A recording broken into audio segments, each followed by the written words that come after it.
संभाजीनगरला धनगर समाजाच्या महिलेला 9 लोकांनी घरात घुसून मारहाण केली. माझ्याकडे सर वडिलांना सुद्धा मारला. हा बीडला शिरूर सीतश उर्फ खोक्या भोसले, हा खोक्या कोप याने दीपक ढाकणे आणि महेश ढाकणे पिता तोंडातून रक्त येईपर्यंत बॅटने जबर मारहाण केली. गाड्या त्याचे जे व्हिडिओ आले एवढे एवढे नोटाचे असे त्या काचेजवळ जे आहे डॅशबोर्डवर फेकतोय पैसा. अरे काय लहान समाजाच्या माणसाला जीव नाही का रे? संभाजीनगर मध्ये एका महिलेवर कटर असो ना कटर, अख्खं अंग इकडून तिकडून तिकडून तिकडून इकडून तिकडून चिरून काढलं. 222 टाके पडले. 20,000 रुपयाचा तर नुसता त्याला सूचच नव्हता. धागा ऑपरेशनचा लागला. गोधडी सारखं शिवलं तिला. तिने सांग मला गोधडी सारखं शिवलं. काय चाललंय आपल्या या राज्यामध्ये? माऊली चोट धनगर समाजाचा प्रेम प्रकरण एवढा मारला मारून टाकला.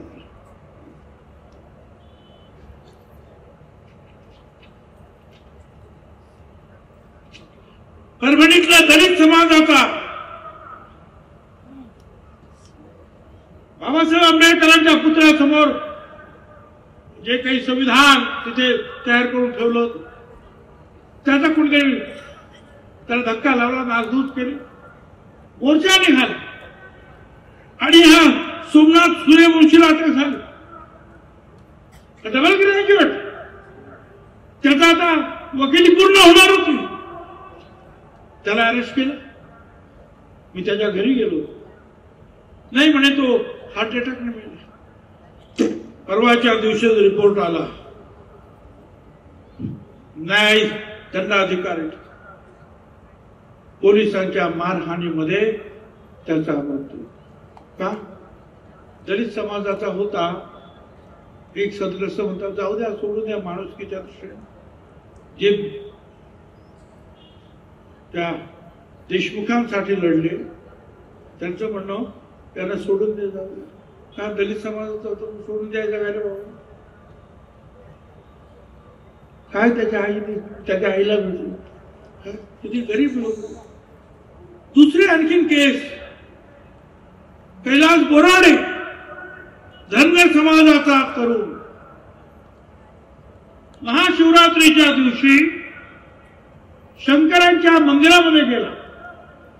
आता धनगर समाज म्हटल्यानंतर आपल्याला माहिती आहे की देवी अहिल्याबाई होळकर, आणि देवी अहिल्याबाई होळकर म्हटले की हातामध्ये शंकराची पिंड आहे. त्या देशातले घाट मंदिर सगळं त्यांनी केलं. त्या समाजाचा हा मंदिर, तो मंदिरात गेला म्हणून त्याला मारलं आणि नंतर कोळशाचा मोठे भट्टी कोळशाची पेटवली. ते छावा सिनेमामध्ये पाहिलं असेल तसं. आणि त्याच्यावर साड्या ठेवल्या, त्या तापवल्या आणि त्याचं अख्खं अंग भाजून काढलं आणि एक लाल सळी तापलेली त्याच्या गुप्तांगामध्ये घुसवली. धनगर समाजाचा होता म्हणून धनगर समाजाच्या माणसाने मंदिरात नाही जायचं. काय चाललंय? काही कळत नाही की आपण कुठे चाललो. आणि बरं किती बरं हे सगळं करून त्याचे व्हिडिओ केले जातात आणि सगळीकडे बघा आम्ही कसं मारतो. हा महाराष्ट्र असा कधी नव्हता. संत ज्ञानेश्वराचा महाराष्ट्र, संत मुक्ताबाईचा, आपल्या तिथल्या साने गुरुजींचा महाराष्ट्र, महाराष्ट्र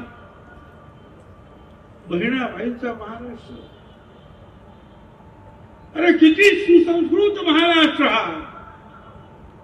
अवघे विश्वजी माझे घर म्हणाला म्हणणारे ज्ञानेश्वर. हा क्रूरपणा आला कुठून? तुम्हाला आम्हाला सावध राहावं लागेल.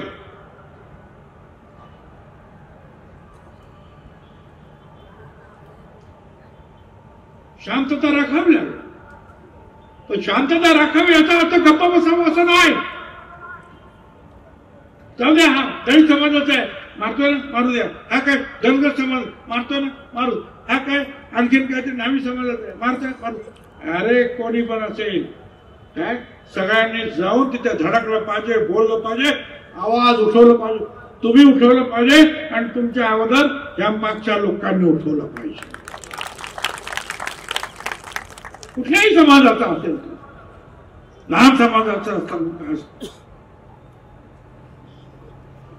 माझं तर मी तर लढणार. तुमची ताकद ही माझी ताकद. ये मेरे लोग हैं, मेरी सियासत की जान है. इनके ही हौसलों से बुलंद मेरी उड़ान है. हर शख्स हर साथ इनका कर्ज है मुझ पर. ये मेरे लोग हैं, मेरी ताकत है, मेरी पहचान यही लोग हैं. तुम्ही मला साथ द्यायला, तुम्ही साथ द्यायला पाहिजे. असं नाही की बाबा नाही आम्ही घरी बसू. कुठे असलं तरी जा. निदान जाहीर सभा मोठ्या झाल्या तर समोरचं सरकार, राजकीय पक्ष नवी किती डोकी जमली याला घाबरतात. आम्ही सुद्धा घरदार सोडून येतोच नाही. माझ्या बरोबरचे अनेक सहकारी येतातच नाही. त्यांना पण त्रास आहे. एक दिवस त्रास घ्यायला आपण लढलं पाहिजे. लोक काय बुजवळ काय बुजवळ, त्या मला सगळ्यांना सांगायचं बाबा मुझे मत देखो हजारों में, मुझे मत देखो हजारों. कदर बुजवळाने अरे नाही रे, मुझे मत देखो हजारों में, हम बिका नहीं करते बाजारों में. बिका लढेंगे, आखिरी दम तक लढेंगे. आणि जिथे जिथे अन्याय आहे, ओबीसी अलुतेदार बलुतेदार तुमचे भटका विमुक्त, त्या ठिकाणी सरकारच्या विरुद्ध सुद्धा लढायला तुम्हाला उभं राहावं लागेल. रस्त्यात जळगावपासून कुठे महिलांवर अन्याय होत असेल, सगळ्यांनी एकत्र होऊन लढावं लागेल. महाराष्ट्र जो आहे छत्रपतींचा हा एकत्रित ठेवावा. दुसऱ्या राज्यामध्ये इथल्या प्रत्येकाला मराठा म्हणतात, मराठा म्हणतात. आपल्याला का जो महाराष्ट्रात राहतो तो मराठा म्हणतो. आणि म्हणून तुम्हाला मी सांगतो, आपला महाराष्ट्र चांगला साधू संतांचा महाराष्ट्र, शूरवीर छत्रपती फुले शाहू आंबेडकरांचा महाराष्ट्र हा शांततेने आपण पुढे नेऊया. उद्योगधंदे उभे करूया, बेकार हातांना काम देऊया, गरिबांच्या हातात 2 पैसे मिळतील यासाठी प्रयत्न करूया. हा महाराष्ट्र मोठा करूया. परंतु अशा या लढाईने, आपापल्या लढाईने जर महाराष्ट्राचे असे हाल झाले तर लक्षात ठेवा, महाराष्ट्र मेला तरी राष्ट्र मेले. मराठा विना राष्ट्र घडाल चाले. खरा वीरवैरी पराधीनतेचा महाराष्ट्र आधार या भारताचा. महाराष्ट्र या भारताचा आधार. आणि म्हणून हा महाराष्ट्राचा मजबूत करायला हवा. आणि त्यासाठी सगळ्यांनी एकत्र येऊन काम करायला पाहिजे, एकमेकाला साथ द्यायला पाहिजे. हीच तुमच्याकडून मी अपेक्षा करतो. धन्यवाद. जय हिंद, जय महाराष्ट्र, जय ज्योती, जय क्रांती. धन्यवाद.